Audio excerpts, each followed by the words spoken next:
Assalamualaikum.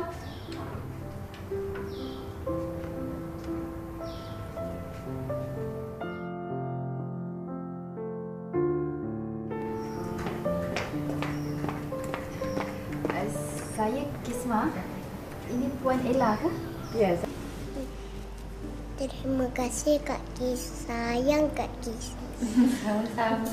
Amboi, anak bapa ni kan. Saya Kak Kis kan. Saya bapa. Sayang.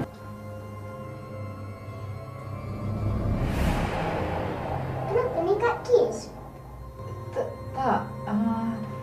Tanda kad baru Anis ni.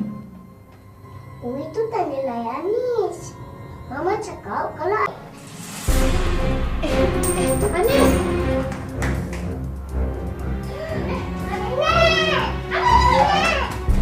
Nenek! Anis! Bahaya kan? Ros, kalau Ros setuju, Abang nak buat persediaan. Ish, abang ni dengan senang kita nak kahwin macam tu je. Habis tu, apa lagi yang Ros perlukan? Hutang Ros macam mana? Berapa banyak hutang Ros tu? Tak banyak. Dalam RM5,000. RM5,000 je, tak banyak tu Ros. Tak apa. Ros. Kau bergambus sekarang. Kau bos! Aku ni cuma buat jalan gelap pada kau. Ha? Lambat laun kau jual badan juga macam aku. Nak hidup. Kisma! Asal kau duduk rumah ni lagi? Engkau tak malu ke, Kisma? Kisma! Aku cakap dengan kau ni.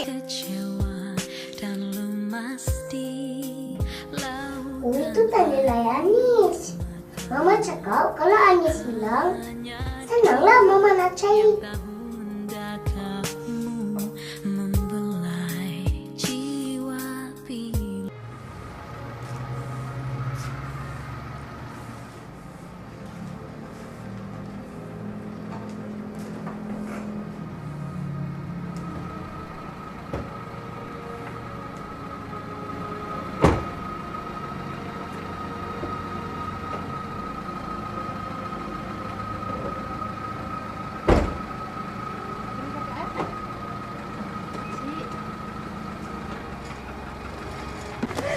Kisma! Kisma! Kisma! Tolong! Tolong! Kisma! Kisma! Kisma! Bangun Kisma! Kisma! Tolong! Tolong!